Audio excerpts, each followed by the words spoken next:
కొంతమంది ఒక గుండాగాడు అత్యాచారం చేసే ప్రయత్నం చేయడం, చంపే ప్రయత్నం చేయడం చాలా దారుణమైన సంఘటన.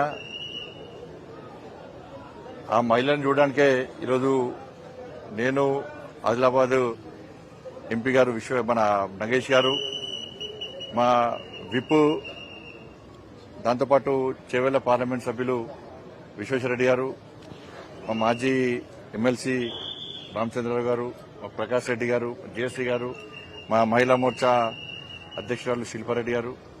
ఈరోజు మహిళా మోర్చాలు కూడా తెలంగాణ రాష్ట్ర వ్యాప్తంగా చాలా పెద్ద ఎత్తున అన్ని జిల్లా కేంద్రాల్లో వాళ్ళు ధర్నాలు ఆందోళన చేపట్టడం జరిగింది.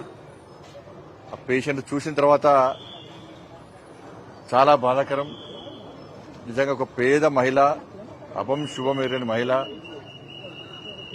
అమాయక మహిళ పట్ల ఇవాళ ఆ మూర్ఖుడు ఆ విధంగా వివరించడం ఇంతకంటే సిగ్గుమాల చర్య ఇంకోటి లేదు. వాళ్ళ అన్నకు రాఖీ కట్టడానికని రాఖీ పండుగ రోజు పోతుంటే ఆటో డ్రైవర్ కదా అని చెప్పి వాడు మూర్ఖుడు అని తెలియకుండా వాడిని ఆటో ఎక్కితే జంగల్ తీసుకుపోయి ఆమెను ఇష్టానుసారంగా రాళ్లతోని కట్టెలతోని, అసలు ఫేస్ లో ఏం లేదు, ఫేస్ మొత్తం పండ్లు మొత్తం ఎక్కలేదు, ఫేస్ మొత్తం ప్లాస్టిక్ సర్జరీ చేసాడు, మొత్తం సర్జరీ చేసినాడు, ఫేస్ లో ఏం లేదు. అంత మూర్ఖంగా వాడు వివరించడం జరిగింది. ఇప్పుడు కలకత్తా సంఘటన కానీ, నిర్భయ సంఘటన కానీ, ఈ సంఘటన సేమ్ మేము ప్రాణాలతో ఉన్నది కాబట్టి ఎవరు మాట్లాడతలేరు. ఏమన్నా చచ్చిపోతే సంతాపం, బతుకుంటే పరిహారం. ఇదే పార్టీల పాలసీ, ప్రభుత్వాల పాలసీ, ఇదే పాలసీ. దీని విషయంలో ఎంత సీరియస్ గా వివరించాలో, ఎంత సీరియస్ గా స్పందించాల్సిన వ్యక్తులు స్పందించకపోవడం, ప్రభుత్వం కూడా ఆ స్థాయిలో స్పందించకపోవడం నిజంగా ఇంతకంటే సిగ్గుచెడి కూడా పట్టుకొచ్చినాం, రిమాండ్ చేసినాం, ఇది కాదు కావాల్సింది. ఇటువంటి సంఘటన జరిగినప్పుడే స్పందించడం కాదు, జరగకముందు ఏం చేయాలి, జరగకుండా ఏం చేయాలనేది ప్రభుత్వంలో కూడా పాలకుల్లో కూడా ఆలోచన ఉండాలి.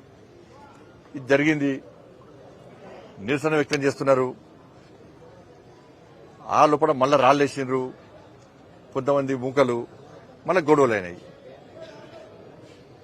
మరి గొడవలు ఎందుకు జరిగింది, దేనికోసం జరిగిందో ఆలోచించాలి.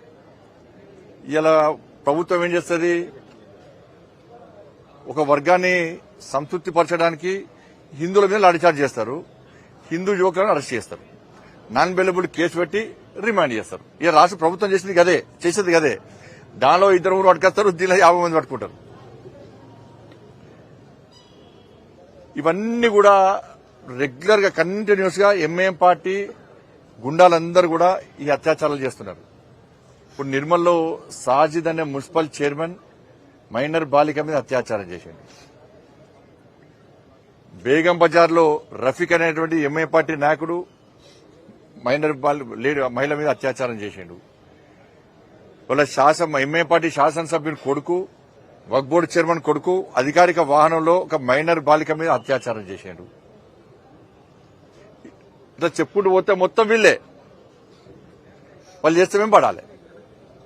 దీన్ని ప్రభుత్వం గత ప్రభుత్వం, ఈ ప్రభుత్వం ఏం చేస్తుంది, మొత్తం కొంత చూస్తుంది. దీన్ని వీళ్ళు హిందువులు, వాళ్ళు ముస్లింస్, వాళ్ళు ఏం చేస్తారు, వీళ్ళు పడాలి, వాళ్ళకు ముయ్యాలి. ఇది ప్రభుత్వం యొక్క పాలసీ. ఏ అధికార పార్టీ ఉన్నాడో వాళ్ళ పాలసీ, వాళ్ళ ఆలోచన ఇది. ఈ అత్యాచారాల విషయంలో రెగ్యులర్ గా సుల్తానాబాద్ లో మైనర్ బాలిక మీద అత్యాచారం జరిగింది. నాగర్ కర్నూలులో గిరిజన మహిళ మీద వారం రోజుల పాటు అత్యాచారం చేశారు. ఇదే నాగర్ కర్నూలులో 2 రైతు కూలి మహిళల మీద షాపు యజమానులు కారులో అత్యాచారం చేశారు. ఇట్లా అనేక ప్రాంతాల్లో అత్యాచారాలు జరుగుతున్నాయి మహిళల మీద. కానీ దీన్ని నిర్వహించే ప్రయత్నం పాలకులు చేస్తలేరు. కఠినంగా వివరిస్తే వాళ్ళకి భయం అనేది చూపడితే అప్పుడు గుండాలకు, ఇటువంటి రౌడీలకు వాళ్ళు కంట్రోల్లో ఉంటారు. ఏదో సామరస్యంగా దీన్ని ఉంచాలి, దీన్ని బయట తీసుకురావద్దు, దీన్ని క్లోజ్ చేయాలని చెప్పి ఆలోచన ఉంటే దాన్ని కాపాడలేరు, ప్రజలను కాపాడే పరిస్థితి లేదు, ప్రజలను కాపాడలేరు, మహిళలను అసలు కాపాడలేరు, మహిళలను కూడా. ఇది జరిగింది. ఇక్కడ ఎంఐఎం పార్టీ లీడర్ నాడు మహానాయకుడు ఆయన పాపం ఓవైసీ గారు, ఆయన మహిళ మీద అత్యాచారం జరిగింది, మహిళను హత్య చేసే ప్రయత్నం చేశారు, మహిళ బాగుందా బాగలేదా, బాగుండాలని కోరుకుంటాడేనే, జరిగిందో జరగలేదో అంటున్నారు. కాబట్టి అక్కడ షాపులు దగ్ధమైనట, ఫర్నిచర్ దగ్ధమైనట. పీకుడానికి ఇక్కడ మహిళ మీద అత్యాచారం జరిగిన విషయం మాట్లాడతలేడానే. షాపుల మీద దాడులు చేసిన మీద కండిషన్ తీసుకోవాలన్నట. మరి హిందూ షాపులో కూడా దాడులు జరిగినాయి. మరి దాని మీద ఎందుకు మాట్లాడతలేవు? ఇప్పుడు మీ వక్ఫ్ బోర్డు చైర్మన్ మీ ఎమ్మెల్యే కొడుకు అత్యాచారం చేసిండు, ఎందుకు మాట్లాడలే? అక్కడ గిరిజన మహిళ మీద జరిగిన అత్యాచారం ఎందుకు మాట్లాడలే? నిర్మల్లో అత్యాచారం జరిగింది ఎందుకు మాట్లాడలే? బేగం బజార్ లో రఫీక్ అనే ఎంఏ పార్టీ నాయకుడు ఒక మహిళను అత్యాచారం చేసే ప్రయత్నం చేసిండు, దాని మీద ఎందుకు మాట్లాడలే? వీటిని ఎందుకు మాట్లాడలే? వీటిని ఎందుకు స్పందించాడు? మీకు కావాల్సిన ప్రాపర్టీస్ కావాలి. నీ ఏరియాలో ఉంటుంది హాస్పిటల్, గాంధీ హాస్పిటల్. ఇక్కడ హైదరాబాద్ లో ఒక పేషెంట్, ఒక మహిళ, ఆదివాసీ మహిళ మీ వర్గానికి సంబంధించిన ఒక మూర్ఖుడు అత్యాచార యత్నం చేస్తే, హత్య చేసే ప్రయత్నం చేస్తే కనీసం ఇంగిత జ్ఞానం లేదు, నీకు మానవత్వం లేదు. వచ్చి చూసిపోదామని చెప్పి ఇంగిత జ్ఞానం అక్కర్లేదు నీకు. ఇవాళ నువ్వు ప్రాపర్టీస్ గురించి మాట్లాడతావు. నీ ప్రాపర్టీస్, మనుషుల ప్రాణాలు ముఖ్యం కాదు, మీ వాళ్ళ ప్రాపర్టీస్ ముఖ్యం. నేను మళ్ళా పోలీస్ అధికారులను కోరుతున్నా, మీరు ఒక వర్గాన్ని సంతృప్తి పరచడానికి హిందూ యువకుల మీద, ఆదివాసీ యువకుల మీద, ఈ ట్రైబల్ యూత్ మీద అక్రమ కేసులు పెట్టి ఇబ్బందులు పెట్టే ప్రయత్నం చేస్తే ఇవి గొడవలు ఆగేటువంటి పరిస్థితి ఉండదు. దీన్ని కంట్రోల్ చేయాల్సిన బాధ్యత పోలీస్ యంత్రాంగం ఉంది. అందరం సహకరించాల్సిందే, అందరం కలిసి కంట్రోల్ చేయాల్సిందే, గొడవలు జరగకుండా ఆపాల్సిందే. దానిలో ఏమనలేదు. పోలీస్ అధికారులు నిష్పక్షపాతంగా వ్యవహరించాలి అని డీజీపీ గారితో మాట్లాడడం జరిగింది. ఎవరు కంట్రోల్ తప్పినా కూడా వాళ్ళని కంట్రోల్ చేయాల్సిందే, గొడవలు నిర్మూలించాల్సిందే. దానిలో ఏమనలేదు. కానీ గొడవలను ఆపడం పేరుతోని ఒక వర్గానికి కొమ్ము కాసే ప్రయత్నం చేస్తే, ప్రభుత్వ ఒత్తిళ్లకు, పాలకుల ఒత్తిడి తలగుతే ఇలా గొడవలు ఆగే పరిస్థితి ఉండదు. కానీ కొమ్ము కాసే ప్రయత్నం చేయండి, నిష్పక్షపాతంగా వివరించండి. మీరు వాళ్ళను తృప్తిపరచడానికి ట్రైబల్ యూత్ను, ఆ ప్రజలను ఇబ్బంది పెట్టే ప్రయత్నం చేస్తే దానికి వేరే రకంగా మళ్ళీ వాళ్ళు ఆలోచిస్తారు. ఈ గొడవలు ఆగేటువంటి ప్రయత్నం జరగదు. మీరు కింది స్థాయి అధికారులు కూడా సీరియస్ చెప్పండి. కింది స్థాయి అధికారులకు కూడా మీరు కంట్రోల్ చేసే ప్రయత్నం చేయండి తప్ప వీళ్ళు ఇబ్బంది పెట్టే ప్రయత్నం చేస్తే చాలా ఇబ్బంది వస్తుంది. కాబట్టి వాని మీద, వారిని సహకరించే వ్యక్తుల మీద కఠిన చర్యలు తీసుకోవాలి. ఎంఐ పార్టీ నాయకుడు ఇప్పటికైనా బుద్ధి మార్చుకోవాలి, మానవత్వంతో వ్యవహరించాలి, రాక్షసంగా వ్యవహరించద్దు. నీకు ఇంతవరకు మీ పార్టీ నాయకులు, మీ వాళ్ళు చేసినటువంటి అత్యాచారాల మీద మాట్లాడు. ఫస్ట్ వచ్చి ఒక్కసారి వచ్చి ఆ మహిళను చూసిపో.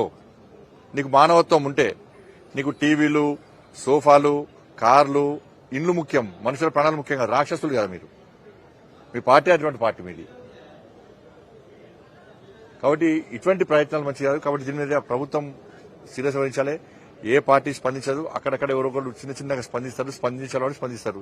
7 ప్రజా సంఘాలు, 7 మేధావులందరూ కూడా, 7 పార్టీలు. మంచి పద్ధతి కాదు. దీని మానవత్వం చూడాలి, మతం కొంత చూడాలని చెప్పి విజ్ఞప్తి చేస్తాను.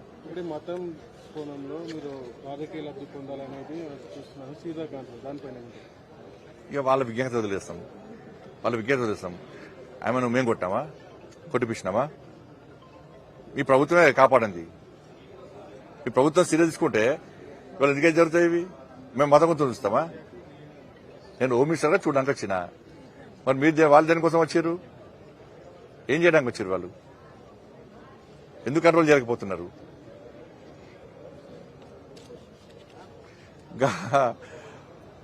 అదేంటి సల్కం చెరువులా కబ్జా చేస్తే చేసినట్టు కూడా గవర్నమెంట్ కంట్రోల్ చేసే దమ్ము లేదు ప్రభుత్వానికి.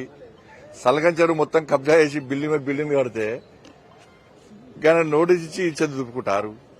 బుల్డోజర్ దొరకలేవే, పంపుతాను. బుల్డోజర్ కాదు, దొరక కూడా పంపుతాను. కిరాయి నేనే పెట్టుకుంటా. మీకు మంది లేకుంటే మీ